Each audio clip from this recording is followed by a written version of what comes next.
രാഹുൽ രാജിവെച്ചിരിക്കുകയാണ്. ഞങ്ങളോടൊപ്പം വളരെ ചേർന്ന നേതാവായിരുന്നു. പാർട്ടി അതിനൊരു മാതൃകാപരമായ നടപടി പുറത്താക്കി MLA തുടരുന്നത് ശരിയാണോ?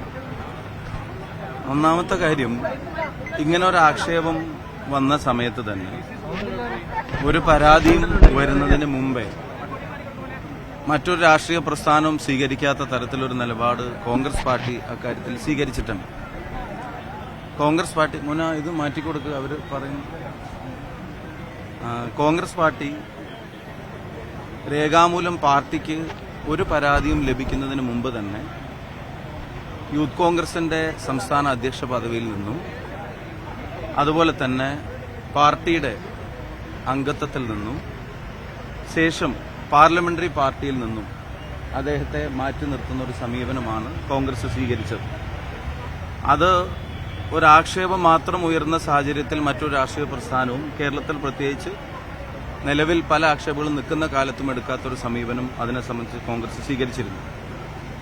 അതിന്റെ ശേഷമാണ് രേഖാമൂലം ഒരു പരാതി പോലീസിന്റെ നടപടികൾക്കായി സമർപ്പിക്കപ്പെട്ടതും പോലീസ് നടപടികൾ ആരംഭിച്ചതും. അപ്പോൾ കോൺഗ്രസ് എടുത്ത സമീപനം നിയമപരമായി അക്കാര്യങ്ങൾ മുന്നോട്ട് പോകുന്നതിന് തടസ്സം നിൽക്കാൻ കോൺഗ്രസ് ഇല്ല, നിയമപരമായ കാര്യങ്ങൾ മുന്നോട്ട് പോട്ടെ എന്നുള്ള സമീപനമാണ് കോൺഗ്രസ് സ്വീകരിച്ചത്. അതിനുശേഷം പാർട്ടിക്ക് ഒരു പരാതി ലഭിക്കുന്ന ഒരു സാഹചര്യം ഉണ്ടായി. പാർട്ടിക്ക് ലഭിച്ച പരാതിയും പാർട്ടി അതൊരു പാർട്ടി കമ്മിറ്റി അന്വേഷിക്കാനൊന്നും തീരുമാനിച്ചില്ല. DGPക്ക് ആ പരാതി KPCC പ്രസിഡന്റ് തന്നെ ഫോർവേഡ് ചെയ്തു. അതും നിയമപരമായി മുന്നോട്ട് പോട്ടെ എന്നുള്ള നിലപാട് കോൺഗ്രസ് പാർട്ടി സ്വീകരിച്ചു. ഇന്നും ഇന്നലെയൊക്കെയായി കഴിഞ്ഞ ദിവസം ഞാൻ നിങ്ങളെ കണ്ടപ്പോഴും പാലക്കാട് നിന്ന് മാധ്യമങ്ങളെ കണ്ടപ്പോഴും എന്നോട് ചോദിച്ചപ്പോഴും ഞാൻ പറഞ്ഞ മറുപടി, അടുത്ത സ്റ്റെപ്പ് എന്താണെന്നുള്ളത് കോൺഗ്രസ് ആലോചിക്കുന്നുണ്ട്. കോൺഗ്രസ് അത് ആലോചിച്ചു. അത് നേതൃത്വം KPCC പ്രസിഡന്റ് പാർട്ടി നേതൃത്വമായിട്ട് കൺസൾട്ട് ചെയ്തു, പാർട്ടി നേതൃത്വമായിട്ട് തീരുമാനിച്ചു, ഹൈക്കമാൻഡുമായിട്ട് ആലോചിച്ചു. ആ ആലോചിച്ചതിന്റെ അടിസ്ഥാനത്തിൽ രാഹുൽ മാങ്കൂട്ടത്തലിനെ ഇപ്പോൾ പാർട്ടിയിൽ നിന്ന് പുറത്താക്കാനുള്ള തീരുമാനവും കോൺഗ്രസ് എടുത്തു. ഞാൻ കഴിഞ്ഞ ദിവസം കണ്ടപ്പോഴും പറഞ്ഞു, പാർട്ടിയിൽ നിന്ന് ഐസൊലേറ്റ് ചെയ്തിട്ടുള്ള ഒരു എക്സിസ്റ്റൻസ് ഇത്തരം കാര്യങ്ങളിൽ എന്റെ നിലപാടുകൾക്കില്ല. പരിപൂർണമായും ഞാനൊരു പാർട്ടിക്കാരനാണ്.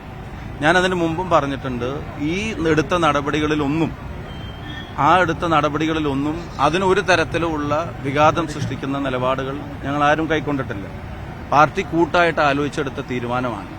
ഞാൻ ആവർത്തിച്ച് പറയുന്നു, മറ്റൊരു രാഷ്ട്രീയ പ്രസ്ഥാനവും നിലവിലെ സാഹചര്യത്തിൽ ഇത്തരം ആക്ഷേപങ്ങളുടെ കാര്യത്തിൽ എടുക്കാത്ത നയവും സമീപനവും തീരുമാനവും അച്ചടക്ക നടപടിയും കോൺഗ്രസ് പാർട്ടി എടുത്തിട്ടുണ്ട്. അത് എന്ത് സാങ്കേതികത അതിന് പറഞ്ഞാലും അത് മറ്റൊരു രാഷ്ട്രീയ പ്രസ്ഥാനത്തിനും അക്കാര്യത്തിൽ കോൺഗ്രസിനെ വിമർശിക്കാനുള്ള ഒരു സാഹചര്യമില്ല.